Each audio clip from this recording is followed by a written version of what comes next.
Okay, good evening, everyone. I want to welcome everyone here tonight, and we're going to start with Daniel chapter 5, and we're going to be looking at Daniel chapter 5 and the writing on the wall. And I never had that really thought about it, but that's where the saying comes from, the writing on the handwriting on the wall. So as far as prophecy. Interception. Okay, I'm going to go ahead and mute everybody here. Okay, tonight we'll be looking at chapter 5 of Daniel, and chapter 5 is kind of a fast forward from the restoration of Nebuchadnezzar's mind, when he was roaming around like a cow eating grass, and how he was restored to his position as the king of the Babylonian Empire. And then then we're going to go from there all the way down to the throne, or the ascension to Belshazzar down here. Now I think I've got it in my notes later on, but you look at this one down here, Belshazzar.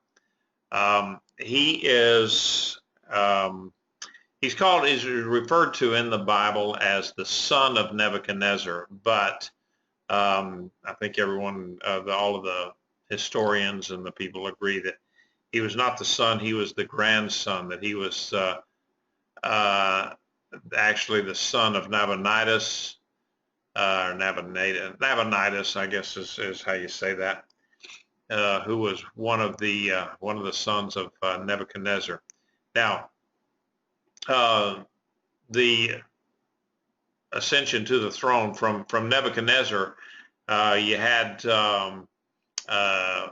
evil Merodach, and it's strange that they would actually start, or they would name this guy, or he's remembered as being evil, and that's how bad the dude was. And he was only around for a couple of years until somebody iced him, and then he was gone. And then one of the brothers, another son of Nebuchadnezzar, took over, and he was in charge for about 4 years. And then his son took over, and he didn't last but 2 months, and somebody killed him. I think probably Nabonidus killed him, and then Nabonidus was he was the king for about 3 years, and he didn't die in 1553. I mean, in 553, he was actually still alive in 539. But it was kind of a co-regency where Nabonidus was the king, sort of, and he went out and he did a lot. He did some of the fighting and the battles and so forth against the Medes and Persians, and then Belshazzar stayed home and was the administrator of the kingdom, of the empire, and he reigned for from 553 to 539, 539. So that's kind of the timeline that we're going to be talking about here tonight, and so that you know that it went from Nebuchadnezzar to evil Merodach to Neriglissar, and then Labashi Marduk, and then to Nabonidus, and then to Belshazzar. So we can go on. Let me get back to here. All right. I'm going to go ahead and read this for those that are calling in. This is Daniel 5, 1 through 3. King Belshazzar held a great feast for 1,000 of his nobles, and was drinking wine in front of the 1,000. When Belshazzar tasted the wine, he issued an order to bring in the gold and silver vessels that Nebuchadnezzar, his father, had taken out of the temple in Jerusalem, so that the king and his nobles, his consorts, and his concubines could drink from them. So they brought the gold vessels that were taken out of the temple of the house of God in Jerusalem. and the king and his nobles, consorts, and concubines drank from them. So we see the stage is set now for our story. The year is 539 BCE, and the month is October. And I was reading somewhere where somebody had actually nailed it down to the 12th day of October from 539 was when when Babylon fell and the Medo-Persian army took over Babylon. And so the Babylonians, they had seen Cyrus going around, and he had been conquering everything in sight, seemed like. So they laid up enough treasures, enough stores, enough food and so forth to last. Again, one commentator said that they had enough food to last 20 years. Now, I don't know how they figured that, but they had enough food to last for several years. And they had a river running right through the city, so they had water. So it would have been very difficult for someone to lay siege to Babylon and and be successful with that. So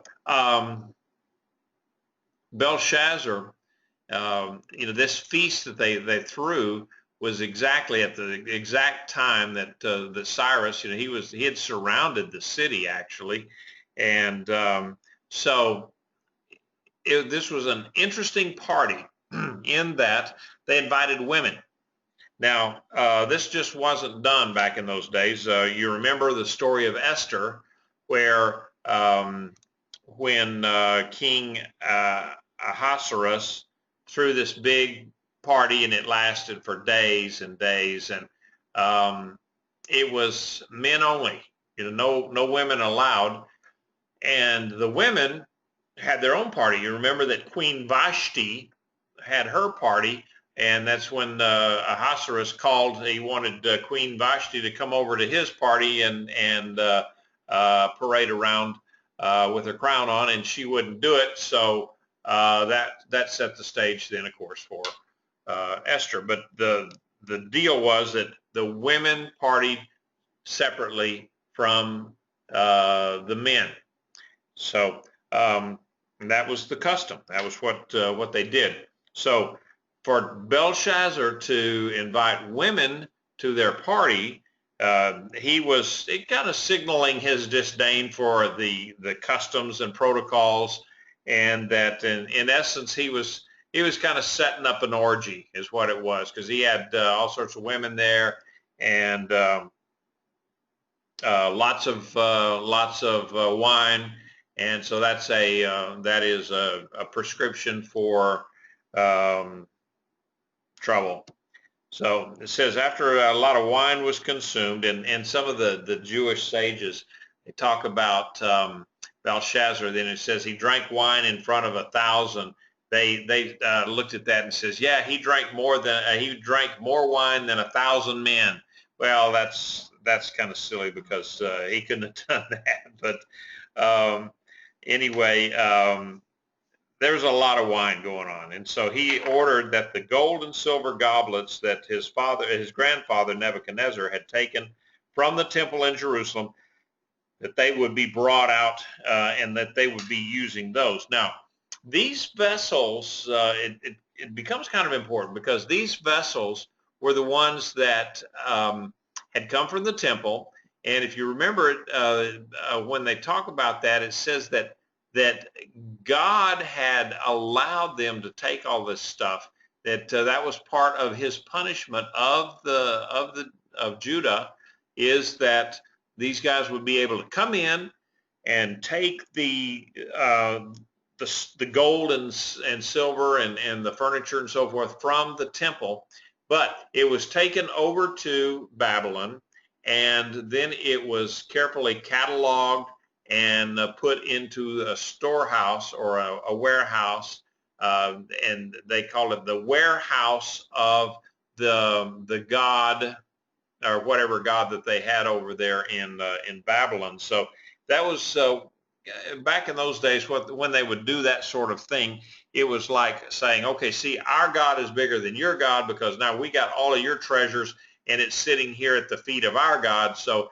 if your God was bigger, your treasure wouldn't be here sitting in our warehouse. So anyway, that's kind of what they had done. They had brought all this stuff in and put it there. And of course, it was cataloged because in that way they could say, all right, here's all this stuff that we took from Jerusalem. And so these vessels, if we went back to say the time of Solomon's temple, when Solomon set up his temple, this was the same temple. And the vessels and everything in that was anointed, it was consecrated, it was set aside. These were holy vessels, in that holy meaning separated unto God, unto temple service. So these things were holy, they were special, they were just not like any gold goblet that anyone would have had, or a vessel of any sort. These were things that had been in temple service, and they were holy.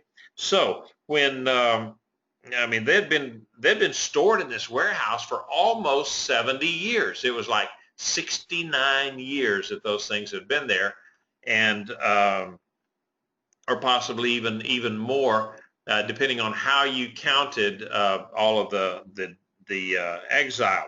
So when Belshazzar, he decided, let's bring these things out. That was his way of saying, okay, again, our God is bigger than the God of Abraham, Isaac, and Jacob, or Daniel's God. But anyway, he's saying that our gods are bigger than yours, and so we're going to bring those things out. So they bring out. He says to bring out the gold and silver vessels. Then, as it turned out, they only brought the gold ones out. So there were enough golden vessels to take care of 1,000 of these officials, plus the assorted wives, concubines, consorts, and so forth. So there was a lot of gold there. And then verse 4 says, they drank the wine and praised the gods made of gold, silver, bronze, iron, wood, and stone. In other words, they took these holy vessels that came from the temple in Jerusalem, and they toasted the gods of Babylon, which were the little g gods, of course, that were made out of gold, silver, and all sorts of other stuff. So bronze, iron, wood, and stone. Okay, so again, an ultimate insult, a desecration, and so that's what they were. That's what they were doing. So going ahead with the reading here, and Daniel 5 through 7 says that at that very moment, the fingers of a human hand emerged and wrote on the plaster of the wall of the king's palace opposite the lampstand, so that the king could see the back of the hand that was writing. The color drained from the king's face. His thoughts alarmed him. His hips gave way and his knees began knocking together.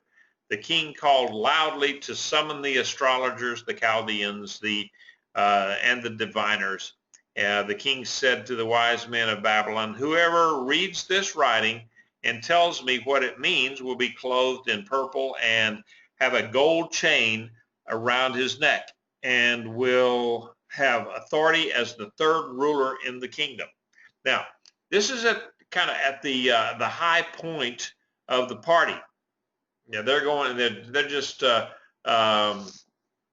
drinking and carrying on, having a great old time. They were well into their cups by this time, and all of a sudden a hand appears. Just comes out of nowhere. Now, in today's world, if we were in some kind of a venue, in a party or something like that, and a hand appeared on the wall and started writing, we would look at it and say, oh wow, cool. I wonder how they did that.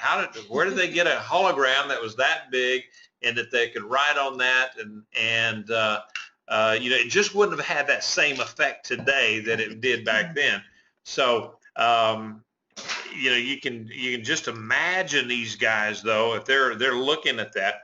And it appeared, it says, behind the candlestick near to where the king was. So there was an unrestricted view. Basically, that's what it meant, was that, okay, this is up here where the king was. This is his lampstand here, or his light, so that he can see things. And it appeared right there behind that lampstand at his partying place, whether, you know, wherever he was in the banquet hall. And so he could see it. Nothing was blocking his view. And so there was no excuse for him to miss the message. And it scared Belshazzar so much that he said he went pale. All the color drained from his face. It says his knees were knocking, and you know, what does it say here? That his hips gave way. Now, I have no idea really what his hips giving way means, other than maybe he just, you know, says his knees were knocking, and he just kind of fell back in his chair or something like that. One of the translations from, you know, the ancients and the way they interpreted it said that he lost one of his belts. And that was kind of a big deal, that, you know, it scared him so much he sucked in, I guess, and he had these leather belts with jewels and things around him, and he dropped one of those, or whatever. I don't know, but let's just say that he was very very scared, and he you know, he had no clue what this meant, and he was very, very frightened. So now here is a representation by a guy, you may have heard of him. He was a guy named Rembrandt. So it was his interpretation of that, and you know, they so often, as happens in the paintings of Rembrandt and the guys of that age, the people were dressed in what they thought was you know, Persian dress, but it looked an awful lot like the dress of Europe at that time. But anyway, that's kind of what Rembrandt thought it looked like. And if you see over here that it's written vertically, Mene, Mene, Tekel, Upharsin. And so that is how it's written. I don't know why they did it vertically like that. I don't know. But anyway, let's go on to the back to Daniel here. Well, let me look at that. It just in that slide there. You know, he called out for his astrologers and the diviners, all of these guys, and they were actually they were about as worthless at the interpretation as they were their predecessors. You know, back in Nebuchadnezzar's day, when you know, they couldn't tell him what the dream was. They couldn't tell him what the meaning of the dream was, and so they just couldn't do it. And this one, there was some speculation as to, okay, why couldn't they read it? Because supposedly it was written in Hebrew, or a form of Hebrew, and these guys, surely one of them out of all that whole bunch would have been able to read Hebrew. And some says, well, no, maybe it's because it was written vertically and they were trying to read it horizontally. And because I guess maybe in those days, they didn't have good crossword puzzles. They were not good at that sort of thing of reading across or down or up and down. Who knows? And then perhaps it was a case of God just blinding their eyes to the point of what it was. They just looked at it and he just blinded them to what it really, really meant. And, even to the point that Belshazzar says, look, I'll make you the number 3 man in the kingdom if you can tell me what it was. So they were clueless. So then let's go ahead with the reading then. Then all the king's men, this is Daniel 5, 8 through 12. Then all the king's wise men came in, but they could not read the inscription or tell the king what it meant. So Belshazzar became even more terrified, and his face grew pale. His nobles were baffled. The queen, hearing the words of the king and his nobles, entered the banquet hall. The queen spoke out and said, may the king live forever. Do not let your thoughts frighten you or your face be so pale. There is a man in your kingdom who has the spirit of the holy gods, little g gods, in him. In the days of your father, that would have been Nebuchadnezzar, he was found to have insight and intelligence and wisdom like the wisdom of the little g gods. So King Nebuchadnezzar, your father, made him chief of the magicians, astrologers, the Chaldeans, however you say that, and diviners. This man Daniel, whom the king named Belshazzar, was found to have extraordinary spirit, knowledge, and insight for interpreting dreams, explaining riddles, and solving problems. Now let Daniel be summoned, and he will explain the interpretation. So we go back to it. These guys, they could not read the writing on the wall for whatever reason. And so the queen, she recommended Daniel. Now, I got to explain a little bit about this queen deal here. The queen, I don't believe, was the wife of Belshazzar. I think it would be more likely that it was like the queen mother. It was like maybe his Belshazzar's mother, or probably I think it was probably his grandmother who had been married to Nebuchadnezzar. And but she obviously had some kind of a title, and she could just come into the banquet hall. Said that she heard what was going on and she entered the hall, and so she definitely not part of the party. She might have been an older woman by that time, or she would have been an older woman by that time, and in a status all by herself, because the way that she spoke to Belshazzar, it was one of familiarity, and even one of familiarity and perhaps even authority, that she felt comfortable with addressing him the way that she did. And so if it was his grandmother, yes, he could or his mother, either way, she could talk to him that way. And I think it's probably his grandmother, and she was old enough to remember Daniel and all of his exploits with Nebuchadnezzar. And so at this time, I think that Daniel probably was retired or had kind of backed off of public life a little bit. Because you remember, at this point, that we're almost reaching 70 years in captivity, and Daniel had been brought into exile at the age of about 14, 15, 16, something like that, perhaps as much as even 19. But they'd been there for 69 years.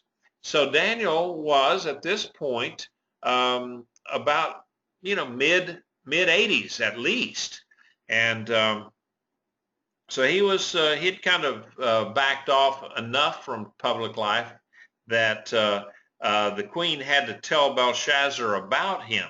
So she reported that Daniel had the spirit and the wisdom of the gods. So looking at her words, these people had still, they were looking at the God of Abraham, Isaac, and Jacob as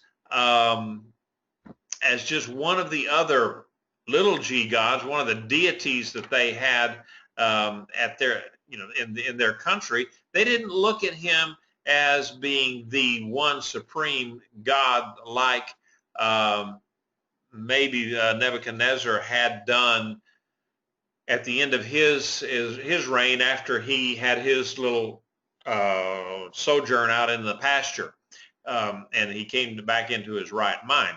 So anyway, they called in Daniel to interpret the writing, and then it goes on to it says Daniel was brought before the king, and the king said to Daniel, "Are you Daniel, who is one of the captives of Judah that my father the king brought from Judah? I have heard about you, how a spirit of the gods is in you, and how there's been found in you insight, discernment, and extraordinary wisdom. Just now the wise men and diviners were brought before me to read this writing and to make its meaning known to me, but they are unable to declare its interpretation. However, I have heard that you are able to provide interpretations and solve difficult problems. Now, if you are able to read the writing and explain to me its meaning, you will be clothed in purple and have a gold chain around your neck and have the authority to rule as the third in the kingdom, or the third, number 3 man in the kingdom." So Belshazzar, I think he didn't know about Daniel. It's kind of obvious. If you look back at where he said, "Are you Daniel, who is one of the captives of Judah that my father the king brought from Judah?" So here he is. He's asking Daniel, but at the same time, he's bringing up the point that, hey, aren't you just a mere captive? You were one of those people that we brought. We conquered you guys 70 years ago, and you're just one of them, aren't you? And in a way, it could have been sort of like an insult, but not so much of an insult that he wasn't going to get any help from the guy. So it was. I think it was what, I don't know what you'd call a side-handed compliment or something like that. But he was letting Daniel know that, okay, well, I need something from you, but you're still one of those people. So anyway, that's kind of what it looked like to me anyway. So Daniel had said he was probably retired.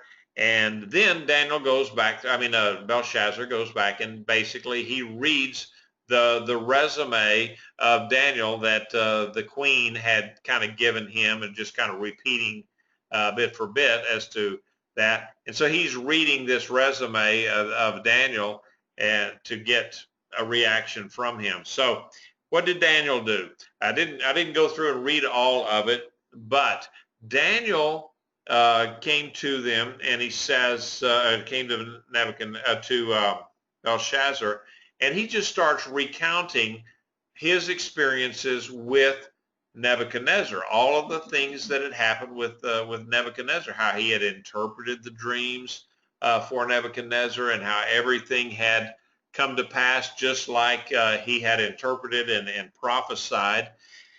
And so basically he's now, Daniel is stating his CV, or his resume. He's just spilling it out here. It says, okay, yeah, this is where I'm coming from.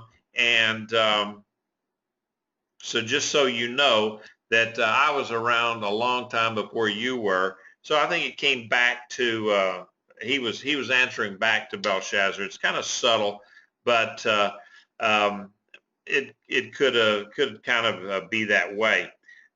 He recounted the entire thing, and I think Daniel was laying out this story because what it was doing. Because when he told Belshazzar, he said, God did this and that because of the arrogance and defiance of your father Nebuchadnezzar. And so I think Daniel was laying out God's expectation of conduct for the rulers of Babylon. God had, whether a person is a Jew or not, God has a base level standard of conduct that he expects people to adhere to, a level of morality, a level of honesty, a level of treating people in certain ways. That is just common to good decency of all human beings. And I think God had that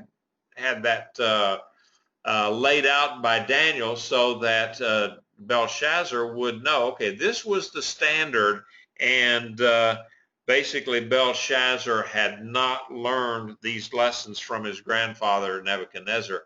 And you remember that there was like 3 or 4 kings, 1, 2, 3, 4, I think, kings between Nebuchadnezzar and Belshazzar coming to power. So there was a lot of palace intrigue, a lot of stuff going on that we can only kind of surmise from reading in between the lines. So anyway, going on, Daniel then says, okay, here's the interpretation. It says, Mene, Mene, Tekel, Upharsin. This is the interpretation of the inscription.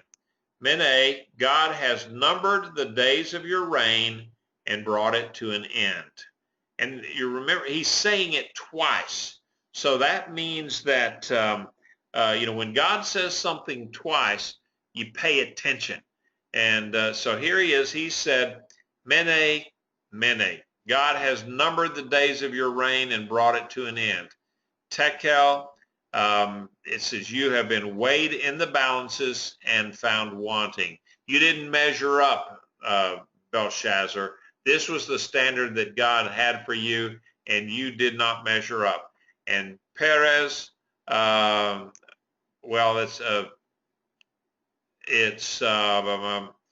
another word. It's from the Upharsin. It says, your kingdom will be divided and given to the Medes and the Persians. So that was the interpretation of the thing. So now there are some in the Jewish community, the early commentators and the guys like Maimonides and other ones, that they speculate that this party, going back to this party that was given by Belshazzar, was in response to his own calculations as to because there had been a big deal out of prophecies that when they took over the Jewish people and brought them into captivity, that captivity would only last 70 years, and then they would be set free. The inference being, the assumption being that the kingdom was going to fall and that the Jews would be set free. And so they figure that Belshazzar had calculated that, okay, here we've got to 70 years and we're not falling anywhere and the Jews are still in captivity, so let's celebrate. I have beaten the prophecies. Sort of like, if you remember, Nebuchadnezzar did the same thing. When God says, okay, there's going to be the statue of the gold head, that's you. The silver, that's somebody to follow you. The bronze, that's another kingdom coming after that. And then the iron, that's another kingdom coming after that. And so when Nebuchadnezzar then built his own statue, he did the entire statue in gold, which was a not so subtle statement that, hey, no, this statue is all gold. We're not going anywhere. We're going to, no one is going to come in and take our place. Babylon will last forever. So let's see. Then, so I think that's kind of where Belshazzar was coming from. He didn't think like Nebuchadnezzar that his reign. He had to know that okay, he was going to die someday, but that Babylon was going to continue on. And he could look around at Babylon and say, be fairly convinced of it because it was still like the biggest city in the world. It had these humongous walls and gates and watchtowers and years worth of supplies stored up inside them, and nobody could really lay siege to that. So, I'm sure he figured that he was going to last a while. Like a lot of dictators over the years, they kind of delude themselves into thinking that they're going to last for a long, long time. Hitler was one. He talked about the 1,000-year Reich of Germany, that this government that he had set up was going to last 1,000 years, and that's pretty typical of a lot of the dictators, that they're a legend in their own mind. So then let's look at getting on down toward the end. Then at Belshazzar's command, they clothed Daniel with purple, put a chain of gold around his neck, issued a proclamation about him that he would have the authority as third ruler in the kingdom. On that very night, Belshazzar of the Chaldeans was slain. Now, again, this kind of surprises me in that Belshazzar did not shoot the messenger, because that when you're given bad news back in those days, that's what you did. You shot the messenger, but they didn't do that, and he actually followed through with his word, and he promoted Daniel to the number 3 man in the kingdom. And you wonder, okay, now why number 3? Who was number 2? Well, actually, Belshazzar was number 2. His father, Nabonidus, was number 1, and he was off. I think he was off. Some of the historians say that he was off fighting Darius and Cyrus. But then Belshazzar was like, he was the chief administrator there in Babylon, and for all intents and purposes, he was the leader of Babylon, because Nabonidus was really out of the picture and off somewhere else. Now, I did want to bring out that, remember when Belshazzar brought the gold vessels from the warehouse, the gold vessels that had been in the temple. He brought them out, and they drank from them, basically desecrated the holy vessels from the temple. That they only brought out the gold ones. They didn't bring out the silver ones. So I don't know. Perhaps it's significant. I don't know.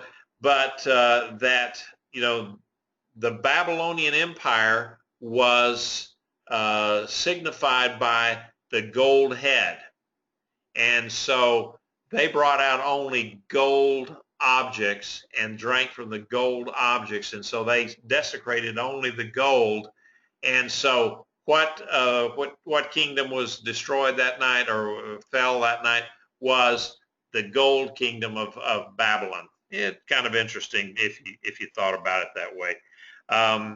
So Daniel promoted for doing just what God told him to do, and the temple of the city of Babylon, the empire of Babylon, fell that night. That's kind of interesting how it actually fell.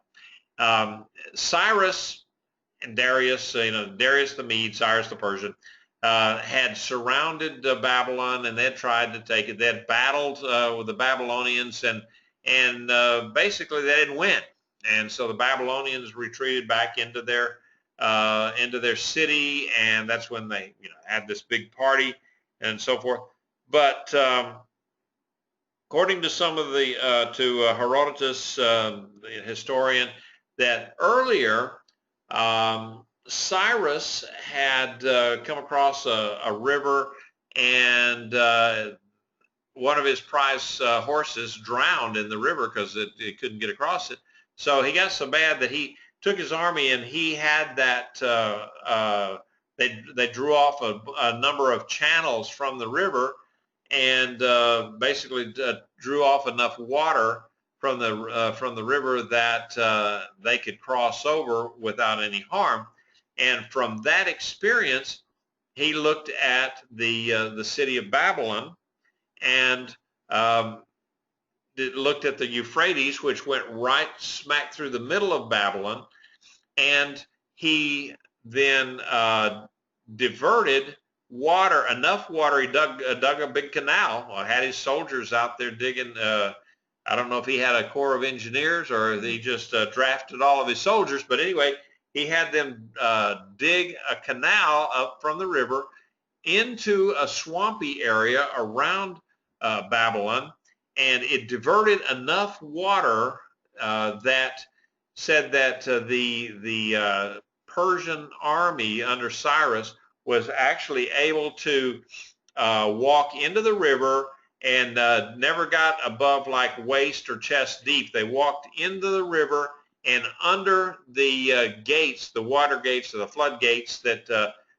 protected, because see, they had gates that extended out into the river, and you couldn't get, because of the force of the water in the river, you couldn't get into the city because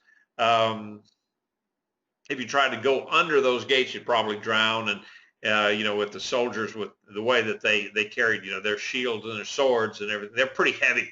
So they really couldn't do that. They would have drowned.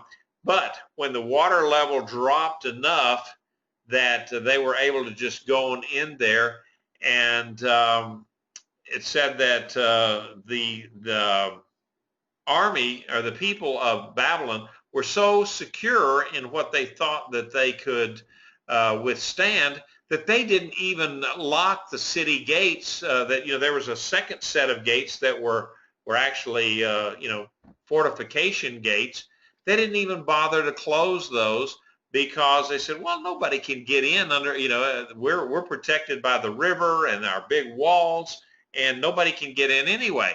So evidently, however Cyrus did that, he must have dug all of the canals and somewhere away from Babylon to where they couldn't see it. And then all of a sudden, he broke a dam, and the water flowed out, and the river level fell enough that they were then able to slide on in during the night. And some of the reports said that they went in and they captured the city Belshazzar and all of him, killed him, and the rest of the city didn't even know until the next morning that, oh, yes, guess what? We just got invaded and we're already captured. And so Babylon was actually taken in almost a bloodless coup. It was amazing how that Cyrus was able to go into there and take over Babylon with almost, in our terminology today, it would be without a shot being fired, but that's the way that went down. So I guess tonight's takeaway, if we were to go into it, is that I wanted to say that God keeps His word. He had said in prophecies that there was going to be a 70-year exile, and when that exile was over, then the people were going to be free to go back to Jerusalem. And it was Belshazzar's error, deadly error in his part, that he looked at it and said, I've beat the odds. I've gone over 70 years now. The 70 years has come to pass, and it wasn't. It was only 69 years. And so the 70th year did not finish until the first year of the Medo-Persian Empire. So then the other thing was that Belshazzar, not only did he mistake his, he decided, he was trying to, he thought that he had beat God in the exile prophecy, but he was also guilty of desecrating what was holy.